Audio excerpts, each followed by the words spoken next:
Hey yo everybody, Haku here with my review of the 4th episode of Clockwork Planet. Now, I guess I can start this one off by saying at least it was better, well, at least it was more entertaining than last week's. There were a lot of issues with it. There were a lot of things that I liked, a lot of things that I was like, I don't get why they're doing this, not very good. In general, it was okay. I thought it was pretty good. Well, maybe not even pretty good. It was okay. I'll just be completely fair with it. But yeah, let's talk about it part by part. We start off with Kyoto quaking. The Meisters are still working, we find out when we get to the place, and the OST when we get in there, it just sounds like, you know the joke of like, oh, this calming, or not really calming, but this advertisement ukulele music where it's just generic ukulele playing and it's on like any sort of a internet advertisement or whatever. That is what the OST sounded like, and it was just so odd to me. Naoto then is cheating on Ryuzu with another clock. He is quite attracted to this to the gears of Kyoto. The introduction scene was a bit dragging. They used a lot of long still frames that I didn't really think they needed. So yeah, it was a little bit dragging. 4 hours until the purge, or around 4 hours until. And then we have the Naoto listening scene, which I thought was actually really quite cool. Just the way they animated it and set it up and everything, I thought that listening scene was pretty cool. He finds there are 18 problems related to the anomaly. Halter carrying Naoto as material was funny. Baguette goes to work, quite the athletic Baguette. She starts throwing screwdrivers, which I thought were pretty cool. And she has them attached to strings to pull back and everything. So Kyoto is saved, seemingly. And I even wrote in my notes at that point, I was like, well, that was easy. And then everything starts falling. And immediately my notes after that is like, lol, nope.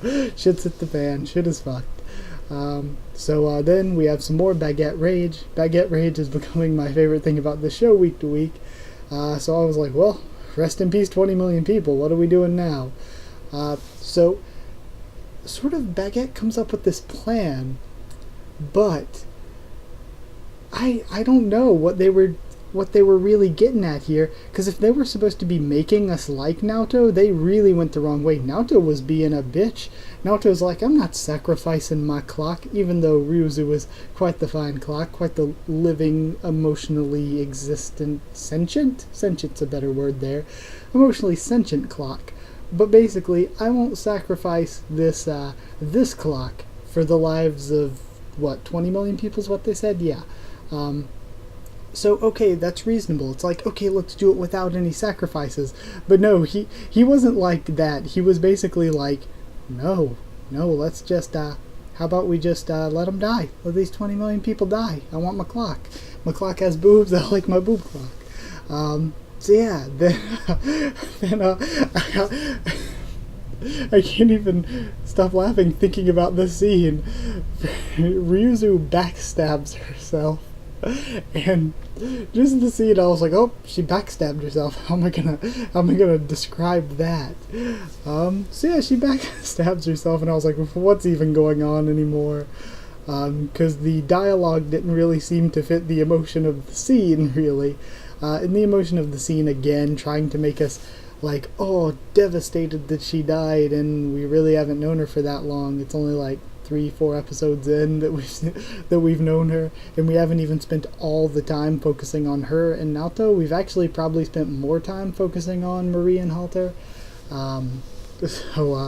Yeah, I just not sure about that. So Marie uses the heart, the imaginary gear, I believe it's called, to try to stop the purge from happening. So robots attack them, Old Guy and Halter fight off the robots, which was pretty cool once again. I really like Halter. And then when we have this revival scene or whatever, which, okay, that works. And again, with Naoto rushing in and grabbing the heart and stuff, it would be one thing if it's like, I care about her, and I don't want her to get hurt, even if it means the cost of these 20 million people. But it didn't come off as that way. It came off as more, I want my booby clock. It came off as more, I care about me and having my, considering it a possession, it is what it felt like. I care more about my clock than these 20 million people. Yeah, man, Naoto just came off as a real asshole this episode. Oh yeah, and at the revival scene, again, I will not understand this OST choice at all. They go for the hipster ukulele music again, and I don't get the choice for that at the... and the way they animated it tried to make it seem like it was supposed to be feelsy, but I wasn't feeling anything except what is going on this episode even. Which, honestly, the whole feeling of what is going on this episode and being like, oh, that was cheesy or that was dumb, I'm cool with that because that makes it at least somewhat entertaining. I'm engaged. I'm thinking about something while watching.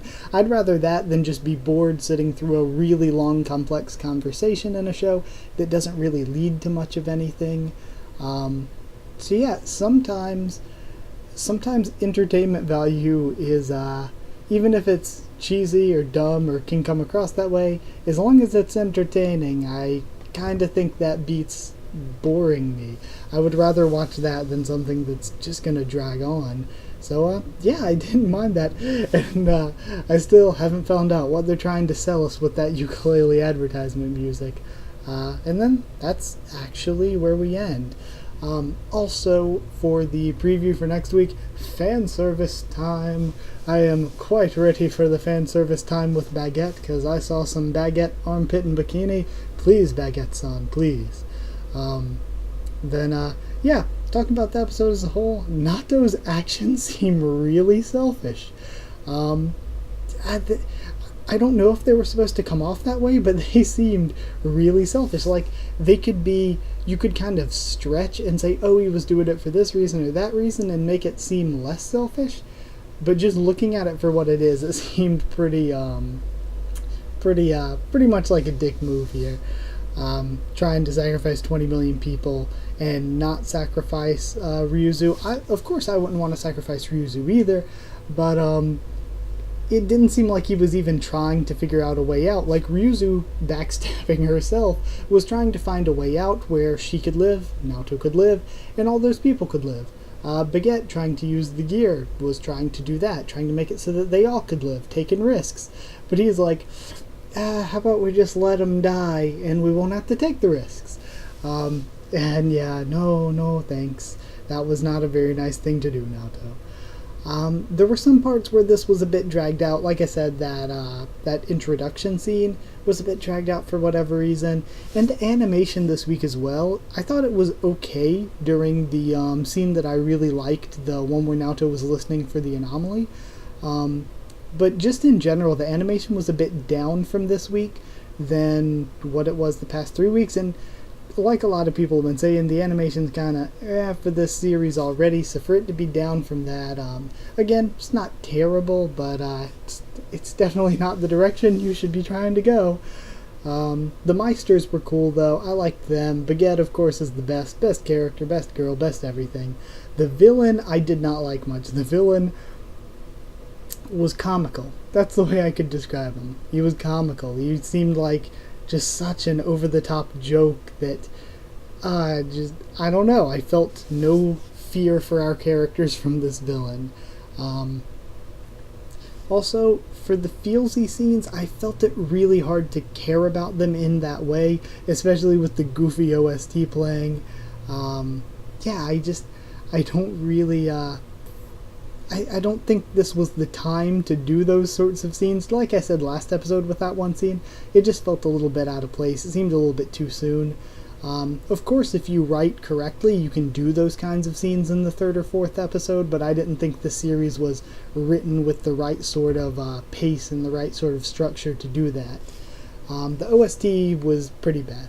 Like, I'm going to be fair where being fair is due. There were things I liked, things I didn't like. OST was bad. It wasn't very good. But like I said, it is most certainly more entertaining than last week. I can say that. If I were to give it a score, oh gosh, I'd actually give it a little bit above average. I'd give it 6 self-backstabs out of 10. Then again, I always say above average, counting 5 as like the line I draw for average. But yeah, I'd give it a little bit above that. I'd give it 6 self backstabs out of 10, just because even though there were some bad and cheesy parts, I was entertained. And even the bad parts were kind of not terrible. They were just kind of, well, I don't know why you did that. But yeah, so that's my thoughts. Hope you all enjoyed the video. This was quite the interesting experience going through this episode. And I guess I'll see you for some Baguette fan service next week.